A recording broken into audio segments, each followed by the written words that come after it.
Hello बच्चों, कैसे हैं आप सब। आज हम लोग स्टार्ट करने जा रहे हैं बिहार बोर्ड के आपके क्लास 10 के इंग्लिश सब्जेक्ट में पैरानोमा पार्ट 2 के चैप्टर 6 को वंस ओपन ए टाइम के क्वेश्चन आंसर को, लेक्चर नंबर 4।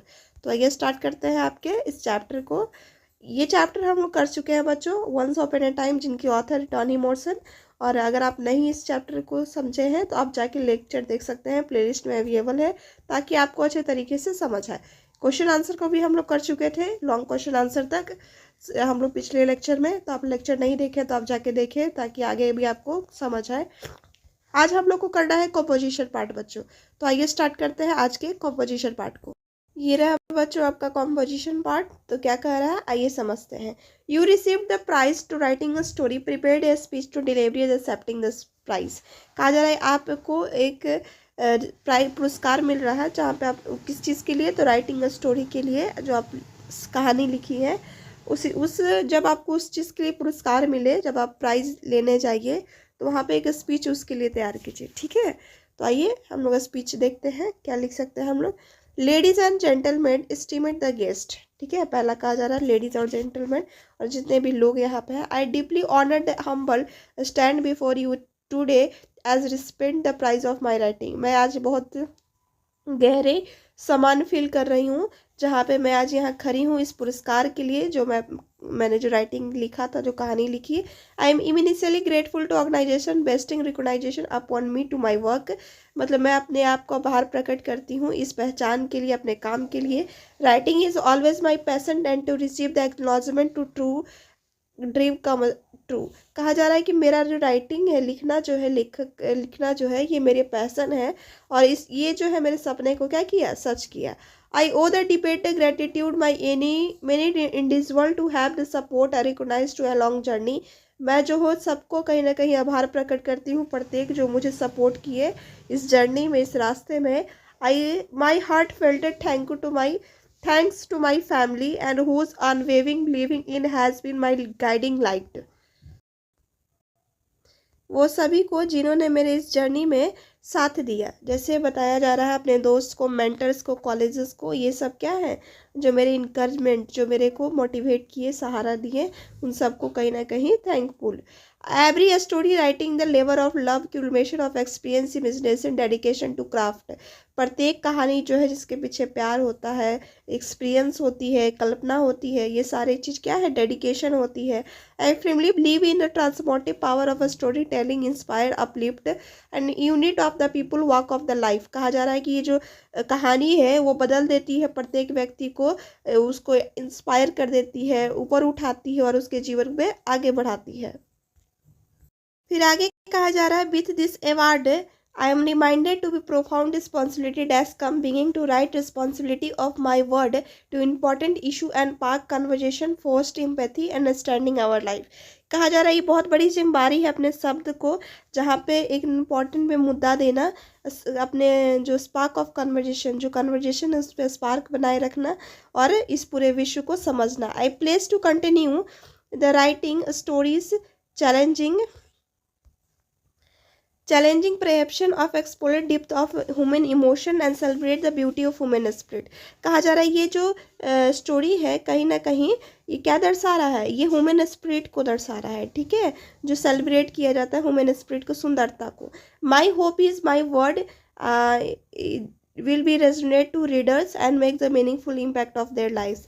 कहा जा रहा है मैं आशा करती हूँ जो मेरे शब्द हैं वो आपके जो भी रीडर है, जो पढ़े हैं, उससे जुड़ा होगा और उनके जीवन को एक मीनिंगफुल प्रभाव करेगा। Once again I extend deepest gratitude organisation, incredible honour. मैं एक बार फिर से उनको धन्यवाद देना चाहूँगी जिन्होंने इतने बड़े ऑर्गेनाइजेशन किए, उनके लिए आभार हूँ मैं। I am truly privileged to be able to share my story to with world. मैं उन लोगों के साथ मैंने अपनी कहानी को शेयर किया है संसार से। I excited to continue this journey story telling with all you. मैं चाहूँगी कि ये आगे भी मैं इस जर्नी को कंटिन्यू रखूँ, आप लोगों को स्टोरी कहूँ। Thank you, bottom of heart, मेरे हृदय से आप सबको शुक्रिया। सिंसियरली योर नेम, यहाँ आपका नाम हो जाएगा। ठीक है बच्चों, ये रहा आपका एक स्पीच, जहाँ पे आपको प्राइज मिलता है, आपको यहाँ देना है।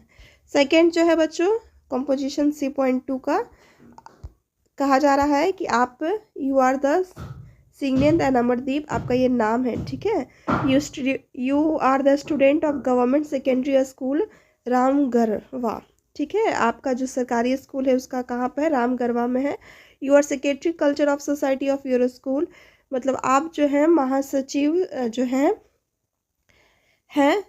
Competition to be organised and writing the information student about the date and venue eligibility of competition. आपको स्टूडेंट को, विद्यार्थी को बताना है कि ये इस हम लोग को कंपोजिशन को हम लोग पिछले चैप्टर में चैप्टर 5 के हम लोग कर चुके हैं, तो आप वहाँ से इस चीज़ को कर सकते हैं, ठीक है। आई होप आप कर लीजिएगा, इसमें कुछ है नहीं, ये किया हुआ है चैप्टर 5 के कंपोजिशन में, आपका ये दिया हुआ है, ठीक है बच्चों, आप कर लीजिएगा। आगे अब हम लोग बढ़ते हैं। यहाँ पे आपका यूज डिक्शनरी को यूज करके यहाँ पे करना है, जहाँ पे करेक्ट करना था यहाँ पे करेक्ट लिखा हुआ है, ये था एसेशन, तो एसेशन हो गया। इंस्ट्रूमेंट को सही से लिखा गया। Speculations, motivate, motive, speculation, sorry reputation, यहाँ पे आपका इच, साइलेंस, वेरिएशन, वर्जन, ठीक है। ये आपका जो भी डिक्शनरी था यहाँ पे दिया हुआ है वर्ड, और आपको यहाँ पे सही करना था बच्चों। आइए D.2 भी वही है, आपको मैच द फ्लोइंग है। मैच द फ्लोइंग में कहा जा रहा है कॉलम ए कॉलम 2 है, जहाँ पे आपको मैच करना है, तो यहाँ पे देखिए आपका मैच किया हुआ है बच्चों। एज्यूमेंट का पास्ट टाइम, वर्जन का statement of account, violate, to break, speculation, mental view, ठीक है। ये आपका यहाँ पे आंसर दिया हुआ है। आइए ट्रांसलेशन को अब हम लोग देख लेते हैं। ट्रांसलेशन में क्या कह रहा है, ट्रांसलेट इनटू हिंदी और मदर लैंग्वेज कहा जा रहा है, आप हिंदी में इसको बदलिए अपने मातृभाषा में, ठीक है। One day Bowman is visited by some young people who seem bent to disproving the claims and showing up to the fraud of they believe she is। कहा जा रहा है एक दिन कुछ युवा उस महिला से मिलने आए और वो दूरदर्शिता को गलत साबित करने पर आमद थे, मतलब वो पूरे लगे हुए थे, उस धोखेबाज के रूप में दिखने में आमद थे, जिसके बारे में उनका मानना था कि वो महिला है। उनको लगता था कि वो धोखेबाज कौन है, महिला है, ठीक है।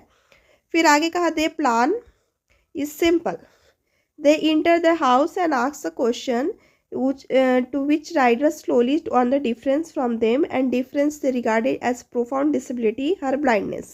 फिर आगे यहाँ पे कहा जा रहा उनकी जो योजना सरल थी, ठीक है। वो उसके घर में प्रवेश किए, प्रश्न पूछते हैं जिसकी पूरी तरह से उत्तर उसको अंतर पर निर्भर करता था, एक अंतर जिसपे वो गंभीर विकलता के रूप में मानते हैं और उसका अंधापन था, ठीक है। उसके जो भी मतलब उसके अंदर कमियां थी उस पर क्वेश्चन पूछी गई थी। ये आपका बुक के लाइंस को यहाँ पर लिखा गया, उसी को आपको ट्रांसलेट करना है। They stand before her them same old man I holding my hand a bird tell whether is living और डेड। तो वही कहा जा रहा है कि एक गंभीरता, विकलांगता, उसके अंधापन थे और उसके सामने एक खड़े हैं और उनसे कहते हैं कि बूढ़ी औरत मेरे हाथ में एक पक्षी है, बताओ वो जीवित है या मृत है, ठीक है।